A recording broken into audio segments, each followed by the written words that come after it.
Hello, my name is John Peace with the Rural Route Review.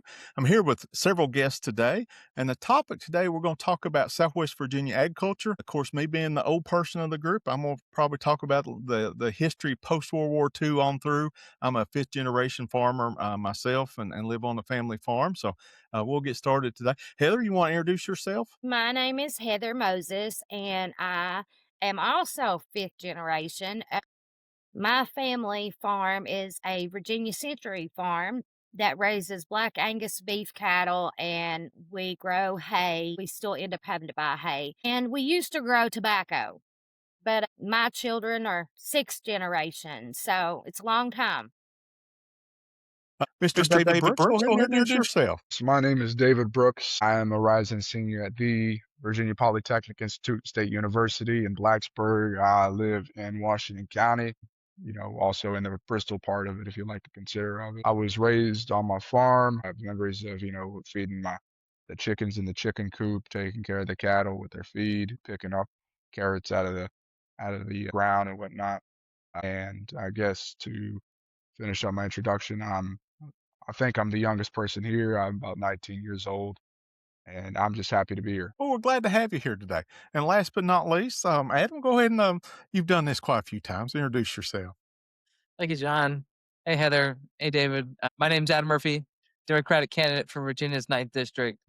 My family. I love to say that I should be a farmer, but I'm definitely not. If you can take a look at me, my family came here from Ireland, where they were farmers. We had a century farm as well.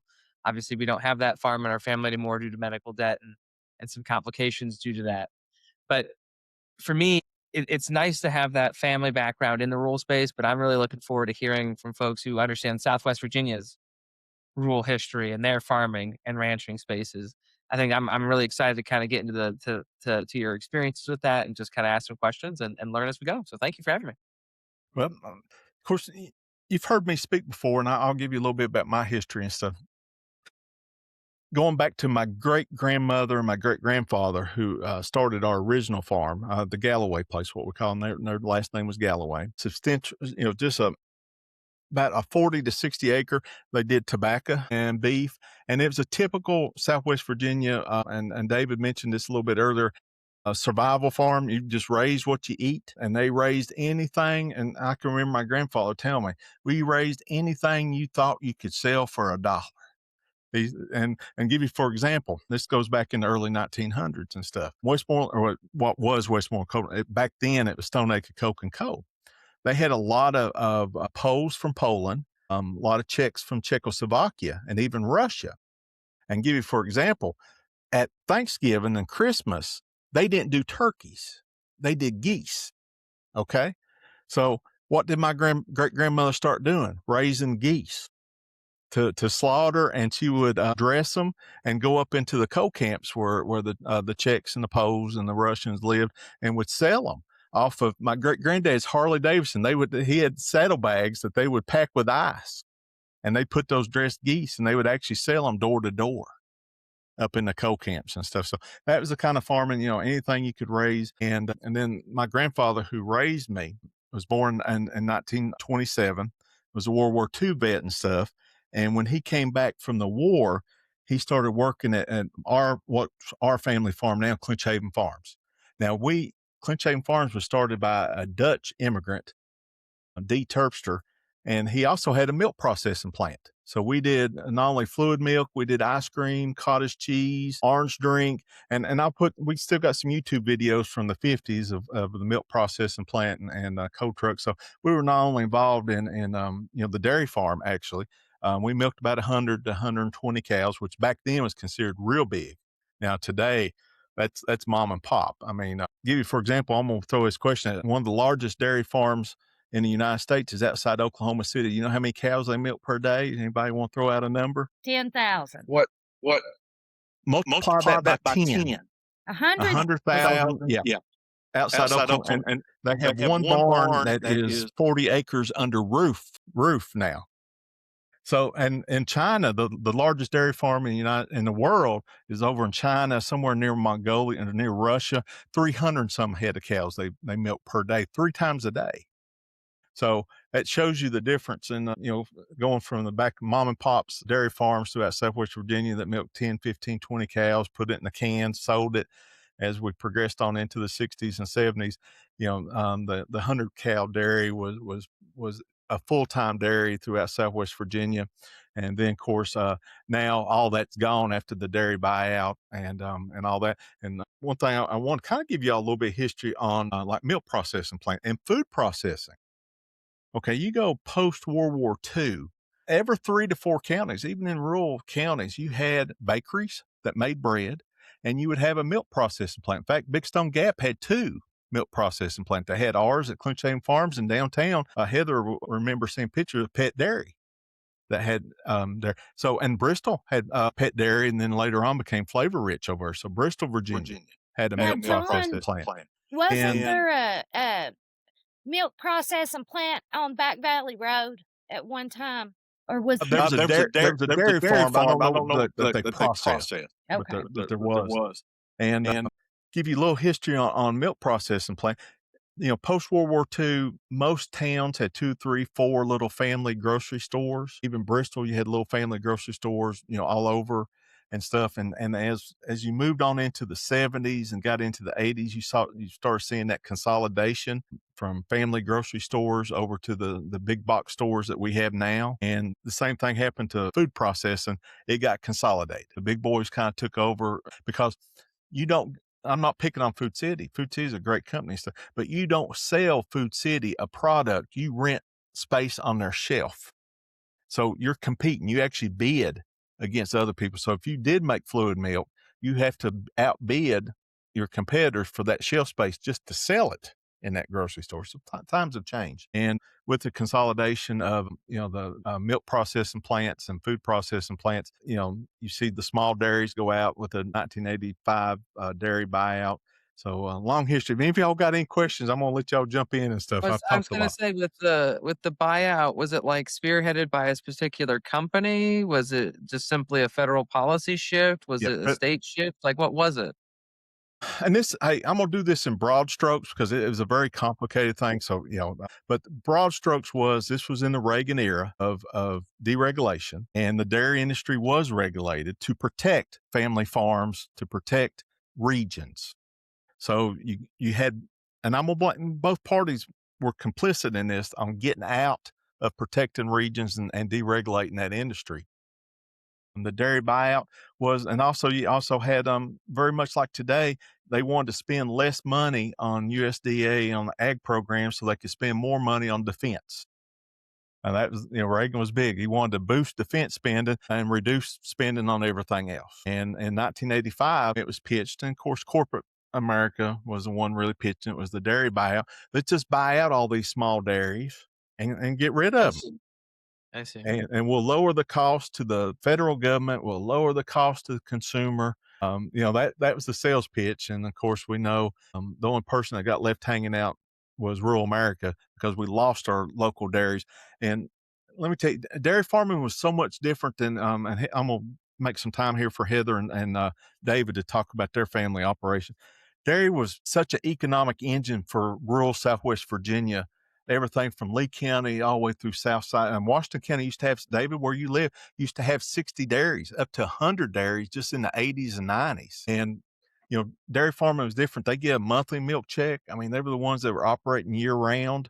They're the ones that hired a lot of people. They bought equipment year round. They hired electricians, So, and they were just good, solid small businesses throughout these rural counties and stuff. So, when we started losing them, and then, of course, when we go back around, I'm going to talk about, we also did tobacco, like Heather's going to talk about, her family did some too, how that was such an economic engine for Southwest Virginia for decades. So, David, or Heather, I'm going to hand over and talk about your family farm a little bit. Well, as you know, John, I went back to college to get a political science degree as an adult. But when I was in college, right out of high school, I went partially on tobacco money. And I don't even know if you know this, but my family's original farm, my grandfather, who just passed away, who started Butcher's Fork Cattle Ranch, which is the Virginia Century Farm. His parents ended up moving to Powell Valley well, his grandparents actually, because they had a farm in Imboden, which is in a coal camp in Appalachia. And what happened was what they called the carpetbaggers from the north, working for the coal mine industry, came down and threatened my great grandparents out of their home and told them if they did not sell, give up their farm, their land, their home, that they'd burn it down with them inside of it. So that's why they left the Imboden area. And they originally bought 48 acres in the Powell Valley section of Big Stone Gap above the high school. My grandfather grew up during the Great Depression, and there was a lot of kids in that family, 7 or 8 of them, and they didn't always have enough to eat. And there were no social safety net programs at that time to help folks out. So my grandfather remembered that. All his life, he remembered struggling and being hungry.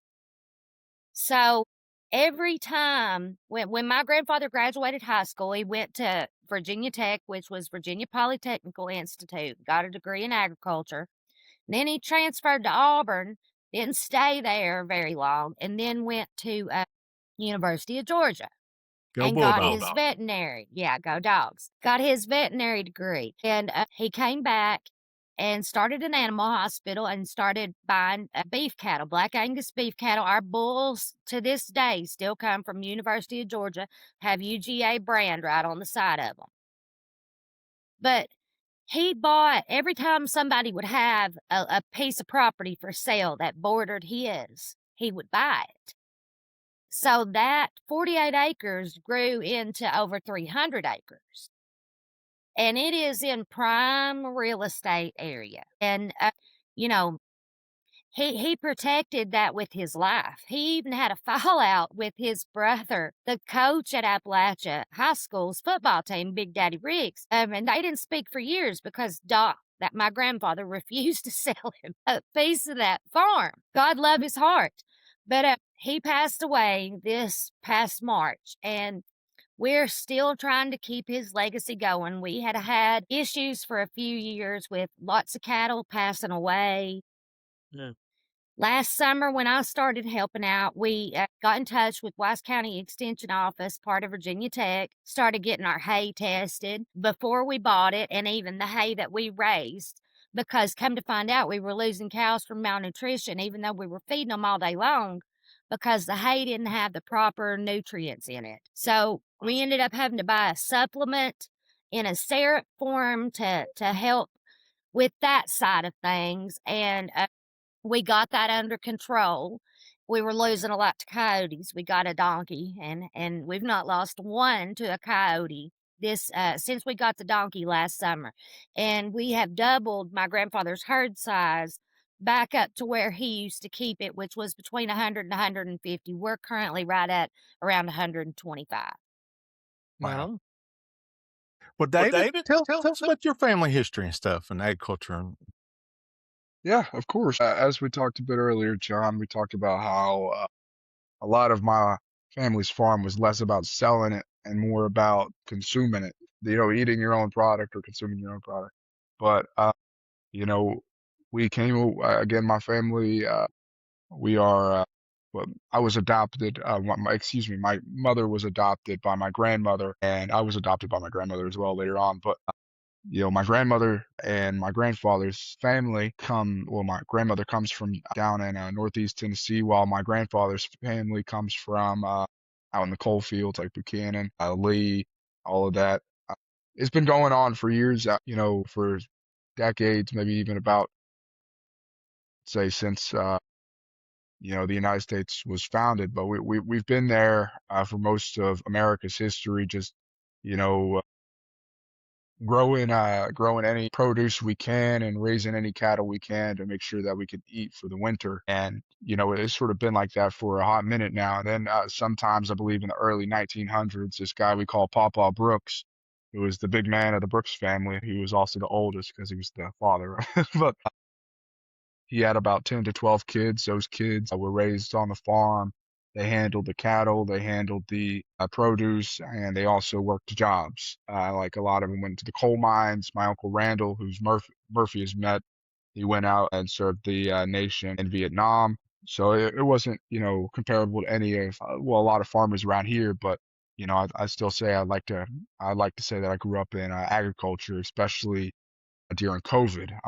Before my grandfather passed away, I helped him a lot, and that was pre-COVID as well. But when he passed away at 9, I sort of stopped because we had no chickens, we had no cattle, we had no farm to do, at least for my grandfather. And I remember during COVID, Uncle Randall called me up one day. I was like, "Hey, do you want to help me out with my farm and my cattle and whatever?" I was like, "Well, yeah, why not? Sure." So he called me over. I helped him, feed the cows. I helped him with the goats, the horses. I also helped him with his wheat and getting the hay to bales and whatnot, and get the hay. And every for the entirety of the COVID pandemic. He was waking me up at around 6 a.m., just calling me and saying, "Hey, time to get to work." And if I didn't wake up, he'd honk the horn, and then my grandma would call me pissed as a hornet. So then I would I would really have to get to work. But that's most of my relationship with farming, and I want to apologize in advance if I might not know a lot of stuff about it. For me and the young people in our family, it's usually do it and don't ask any questions instead of I'm going to explain you why we're doing this. So that's what most of my time on the farm was. It was just do this and not do this because.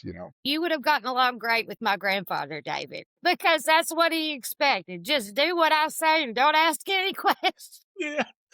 Or Doc, that was him. Hey, Adam, I'm gonna go ahead and let you jump in here if you got questions, comments, of any of us.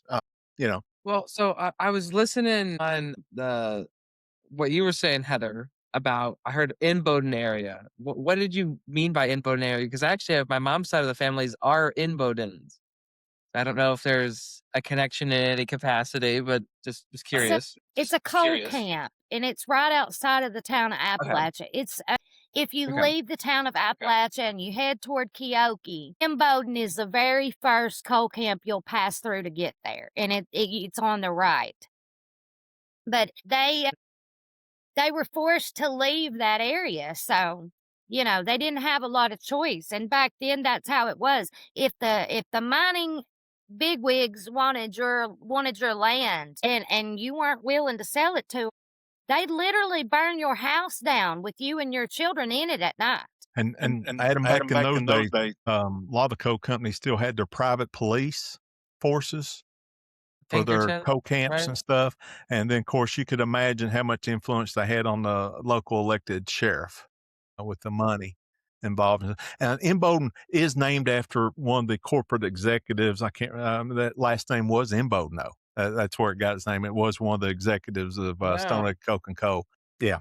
So anyway, just a little I local wish history. I had asked my grandfather if what happened to them in Imboden maybe caused his grandfather or father that was sheriff of Wise County, if that was why, maybe he started getting involved. But, obviously he's not here to ask anymore, but I might be able to do a little bit of research and try to figure that out. But the sheriff's most powerful person in the county. Politically. Yeah. David, I met Uncle Randall. So I guess he was also. I mean, he built houses in his neighborhood, multiple ones. He was a farmer, and he got the wisdom too. I mean, I remember he was dropping some pretty fun little wisdoms when we were there in person. That was actually quite a bit of fun. How did I guess? Do you still have that family farm? Is that still does Randall still have it? Is that owned by his one of his kids? Like, what's the status of it? Is there any So struggles that it's been facing? yeah. So the great thing is he had a lot of daughters. Depending on who you ask, that's a great thing. But he had a lot of daughters, and his daughters went off and got married, and they all live on a road called Babbling Brook, which was named after none other than Brooks. It was what happened with that was now with their with his son-in-laws tend to do a lot of stuff on that farm, and also his grandson-in-laws tend to do a lot of stuff on his farm. He also has great grandkids now. He's getting up there, but that's a great thing. I know that after COVID ended, he started winding down because he can only do so much. I remember we were climbing up this hill one time. He had a chainsaw. He was going to cut down some of these trees up on the hill. And, he was stumbling. At first, I was like, all right, let me make sure I can catch him. But my second thought was, let me make sure I can dodge that chainsaw if it starts coming down on me. But yeah, I would say it's in pretty good hands right now. I told him if you ever need anything, if you ever still need anything helping with your farm and whatnot, I'll go ahead and do it. And, if anything, it was all to sort of pay him back because he would give me rides a lot since I couldn't drive around. But, I'd say it's doing great. He even allowed me to take some of my campaign photos there with some of the cows that I've, Mhm. personally raised myself. So I like that. I like that a lot. That's awesome. That's awesome. And Heather, I I guess guess the the same same question question to to you you then. then, How's the how's the state of state of your your farm? farm? Well, like I said, we're doing really good since we have figured out why we had so many cows passing away, which apparently other farmers in the area had struggled with that as well. Charlie Ramsey, he has a beef cattle farm, and he's got cows in Wise County and Lee County, and he has a lot more than us. So I reached out to him and asked him, what can we do? We have cows dropping like flies, and Charlie's as big of a Republican as you can find. But when your house is burning down, you don't ask your neighbor what political party they're affiliated with before you say, "Can you help me?" Right. Right. And so I credit Charlie to, help pointing us in the right direction to try to get things back on track. Now, fertilizer has absolutely skyrocketed. I don't know how big farmers are dealing with fertilizer prices right now because, one third of the world's global fertilizer supply comes from the Strait of Hormuz.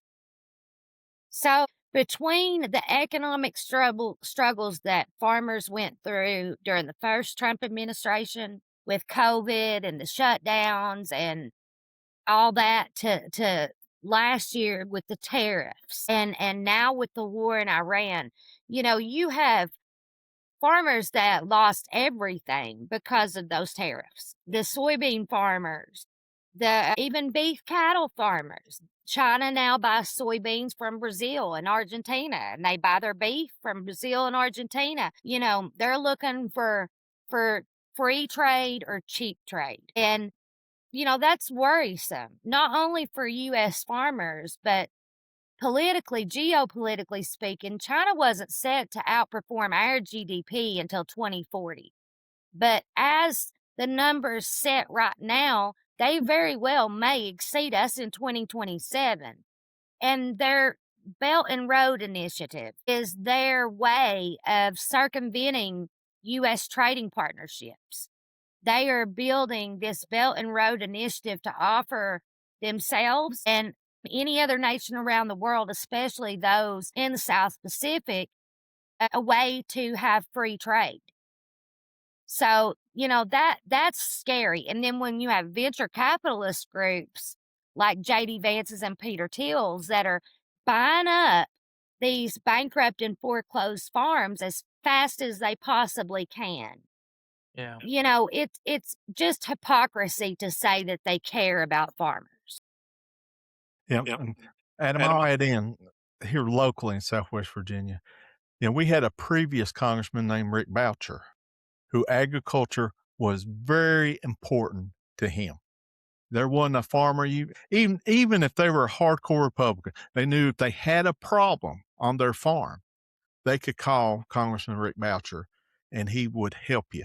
And your second call might be to Virginia Tech if it was production, like with Extension Service, which is out of Virginia Tech for people that really don't know agriculture too much. And Boucher had so many incentives, programs, and projects throughout Southwest Virginia. The hairless sheep, the meat sheep project and stuff with Food City, and then he was such a friend to dairy when we had dairy until the buyout.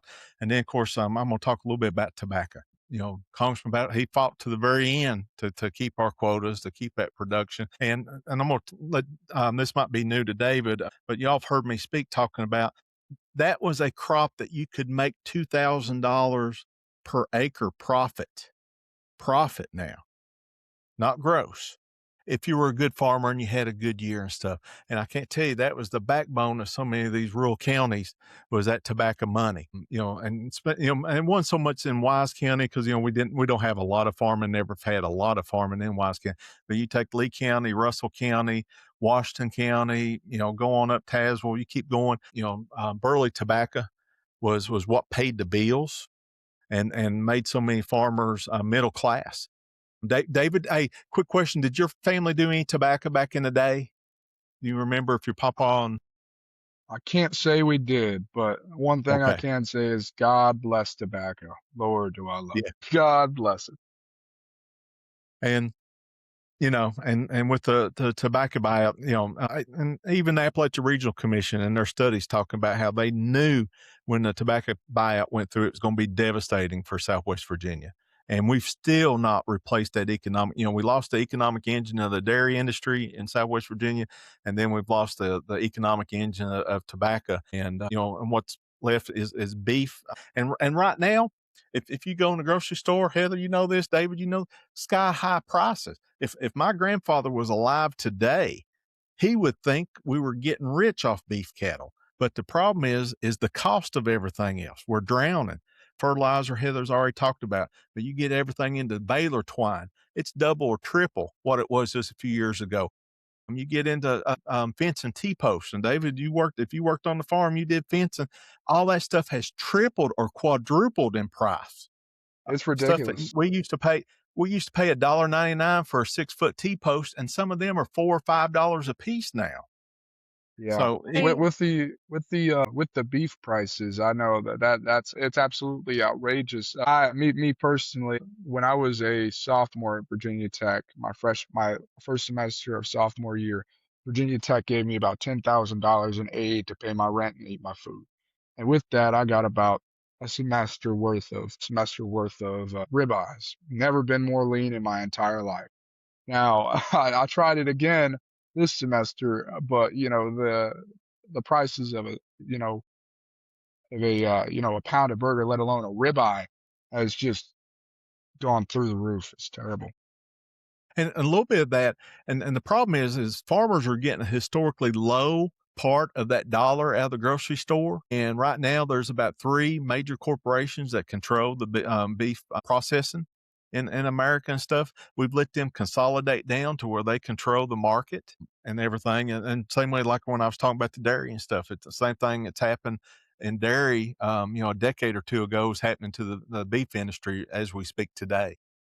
Okay, I was gonna say that was gonna be a question that I was about to ask about, how is beef able to survive on like a smaller scale farm operation today when tobacco and dairy can't? And that was it just because regulatorily the industries got wiped out due to some big shifts?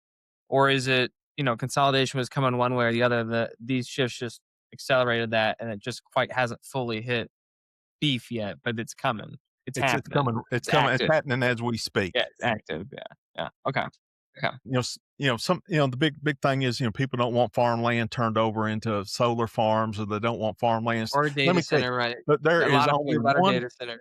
Yep, there's only one way to prevent this: is make these farms more profitable. Okay, if they're profitable, farmers won't sell out. Yeah. Okay, in fact, like you were talking about your Doc, your granddad, he would die before he sold a acre of it. But when you're losing money, if you're unprofitable, that's when farms get get sold sold out. out. Well, my grandfather also, and that's what I probably need to clarify here. My grandfather and my grandmother also had other sources of income. They started a small oil company and a chain of convenience stores. So there at the end of my grandfather's life, the cattle he kept, whereas in the beginning, farming was a necessity for them. Like David said, it was to feed the family.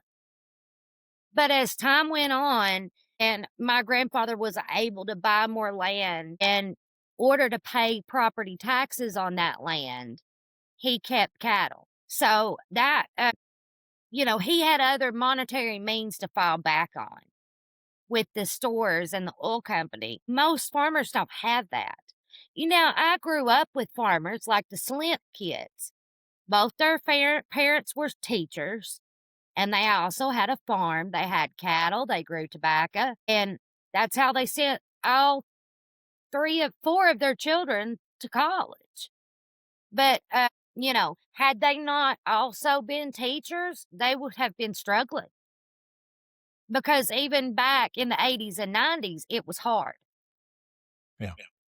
So, And my grandfather's situation is a little different simply because he was a practicing veterinarian and he had other businesses.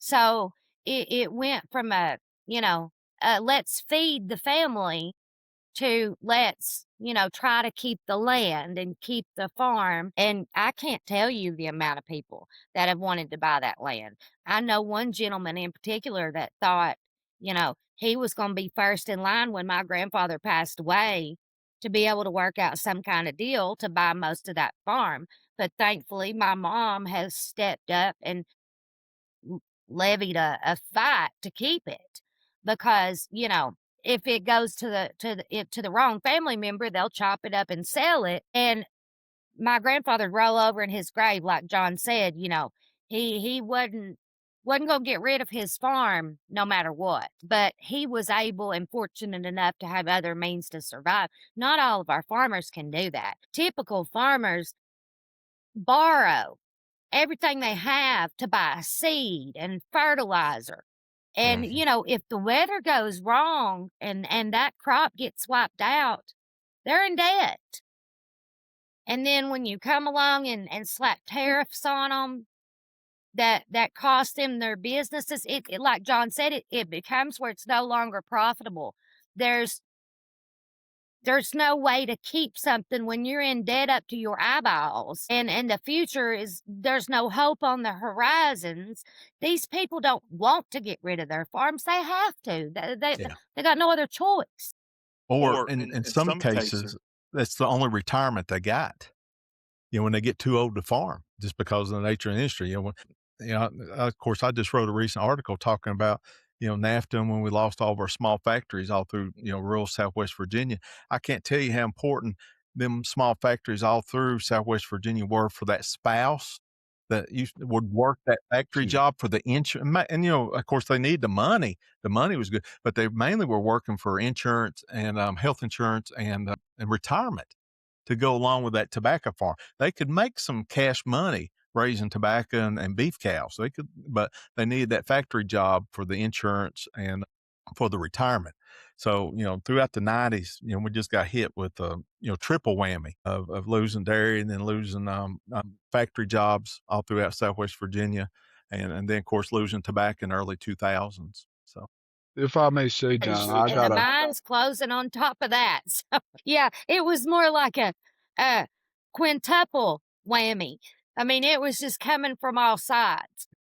yeah, of course. I would like to just thank you guys for the opportunity for letting me to come up here and, speak a little bit about my story growing up with not only my great uncle, but, my entire family. I want to say that this podcast should be a testament to how important agriculture has been and always will be to the United States of America. And I think it's something we take for granted too much. And I think that it's important that we continue to develop in our cities while also keeping our agriculture to make sure that, we don't have a deficit on where our food resources are coming in on. So I think it's a very crucial problem.